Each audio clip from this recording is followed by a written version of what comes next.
How you guys doing? It's 2024. I'm going to use a word that not a lot of people like to use, but we're going to talk about accountability today. I know everybody's shit don't stink. Everybody's perfect. During the breakup, nobody was wrong. Everybody used their pride and ego. Well, I'm here to tell you it's my fault for my last breakup. I have to take full responsibility for it. And when you're so close to something you want and it doesn't go the way you want it to, it's very hurtful, but you have to take ownership of it and you have to do better and process it. We go through different stages, and right now I'm in my healing stage. 2021 was in a shock stage, in shock, and then 2022 was just disbelief, and then 2023 for me was grieving, and now in 2024 I'm in a healing stage. A lot of times we have to sit back and process things. I can talk about any athlete between Jordan, Tom Brady, LeBron, Derek Jeter, Dion, any athlete you want to mention, any successful business person. You don't only work on what you're good at, you work on what you fail at so you can be better. And then when you're in the healing stage, you have to take accountability for what you have. So during this conversation today, this here is a very, very good book to have. This is Love and Respect, the love she most desires, the respect he deeply needs. This is a very good book to read. If anybody's in a relationship, this one here is key, understanding love languages. And now, in the midst of this, I want to tell you my first problem I have to take accountability for, and that's very, very simple. I want you guys to see this. This is one of my biggest issues. I don't know if you can see that, but it clearly says love is not enough. That was one of my problems. So, excuse me. I failed in this relationship because, first of all, I want to say this. A lot of times as men, when we hear women what we call nagging or bitching or they're giving constructive criticism, what we do is we kind of draw away and go into our shell, when in actuality, she is telling us, come love me, come be close to me. I failed at that. I failed in every aspect of this relationship, and I love this person with all my heart. And literally, she used to tell me that love was not enough. So in 2023, I had my class reunion, and we went to the class reunion. No, excuse me, I went. And talking to a couple of people, folks were asking me about so-and-so. Oh, I thought you guys were married. And that really, really hurt me, because I'm like, damn, here I am at this point in my life where I had this person, I lost this person, and just the thought of her kind of bothers me. And like I say, I failed. There was a lot of things that I did not do, and I did not do correctly and did not do well. Well, fast forward to November, I started my dream job. So I'm back on the evening shift because I'm at the bottom of the seniority list. New company, got to start over. And this is the job here that's going to get the house. This is the job that's going to get the gun store going and get my sports bar going. So I'm very happy to be there. And so I get a message that night. And mind you, I'm going to give you some context. This young lady here, we call her Taboo. She does adult poetry. She's a big advocate for love, black love. And we frequent this event a lot. It's very nice. It's a wonderful event. So I'm sitting here, and like I said, I don't know what this lady does professionally, but her events are very nice. She tries to bring people together, bring the love back, and definitely go home and get your freak on. It's a great environment, great adult environment.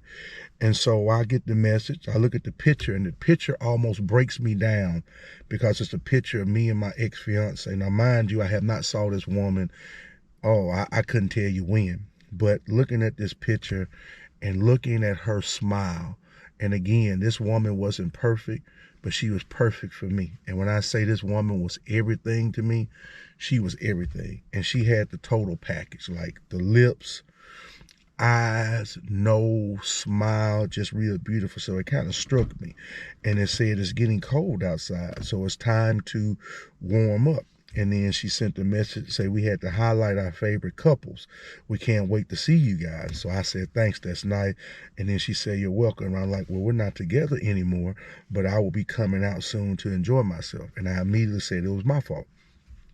And she said, oh my God, no, I had no idea. I'm so sorry. And I'm like, it's okay. I think it's a beautiful picture. And this time I'm almost tearing up crying because I ain't seen her. And this was like my queen. This is my source. This woman was everything. She did everything. There was nothing she wouldn't do, no length she wouldn't go to make me happy. And I pissed this relationship away. Like when I tell you I failed, I failed. She was everything. This is, you know, I failed in 2014 and I thought I had got it right in 2016, but obviously I didn't from 16 to 21. And so I'm just booed up and I'm booing up. And so she said, what happened, if you don't mind me asking? And do you think it's repairable? I just love how y'all loved each other. It was so genuine, beautiful, and inspiring. I just really hate that. And I was like, hold on. I couldn't keep my composure. And so I said, we moved in together and then it went south pretty quick. She had read a text message from my daughter's mother and thought it was something that it wasn't, but that was just kind of, to me, that was just the icing on the cake. And I told her it was my fault. I said I did not understand her love language. I did not understand how to love her, how she wanted to be loved. Anything she asked for me to do or improve, I did it or didn't, and I did a lot of procrastination. And I finally realized that it truly takes more than love. It takes more than love. I loved her more than anything on this earth, but I was speaking a different language. And I did not understand her needs and wants, and I did a horrible job. And she felt disrespected. Anything that she took serious, I didn't. I think she's moved on. I don't speak to her anymore. I ruined her life. I ruined her peace. And I said, in the end, it will all work itself out. And so she goes on to say, I truly respect your transparency, your vulnerability. It takes a lot for any person to be able to point out their own flaws in the relationships and faults. I admire that and truly hope that she finds peace and begins to heal as well. I'm an advocate for Black love, and I truly pray God aligns you both with divine love, whether it's together or with someone else. But I'm keeping my fingers crossed for together. You both are beautiful people and kind spirits, and I wish happiness for you. Now, this is an outsider seeing us because me and her genuinely got along. Intimacy was not a problem. A lot of things done in non-sexual way, hugging, kissing, caressing was not an issue. But I struggled in so many other areas, and this is something people need to understand. If you can't make a woman mentally happy, you're not going to please her sexual. See, a man has to not be sexual, and that makes a woman want to be sexual. And I failed at that. Like, I did not mentally stimulate her. I did not get things done she asked for. I did not improve. And again, when I consider nagging, she really was telling me, love me, draw close. And I didn't. So I failed in all aspects. I did not get anything done, and I deserved what I got. And I don't want to be with you no more. And so I said, thank you. Truth be told, I didn't see the problem while we were together, and since we've been separated, I've been doing healing and reading and researching on relationships and understanding love languages. And like I say, when I read that book and saw it in black and white, it truly takes love, more than love, to make a relationship work. I truly understand how I failed her. I honestly thought loving someone unconditionally and being in love was enough. And it's not. I am human and I have failed. She's not perfect, but she was perfect for me, and I failed her in every way. I don't mind talking about this because it's part of my healing, and I have to take responsibilities for my fault. And then she said, once you have a deeper understanding of relationship and people, anything is possible. And a deeper understanding of self. This was just a learning curve for you both, and the best is yet to come. And I was like, yes, ma'am, thank you. And she said, you're welcome. But that's part of the process. So again, being accountable, understanding, first of all, if you don't understand how to love somebody in their love language, you're going to fail.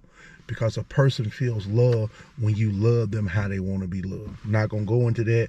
Look it up, get the book, and you'll find out this is how I should love a person, whether they like gifts, whether they like touch, words of affirmation, affection, anything. You need to understand that. I didn't. Mentally and physically, I failed this woman because she did not feel safe. She did not feel secure.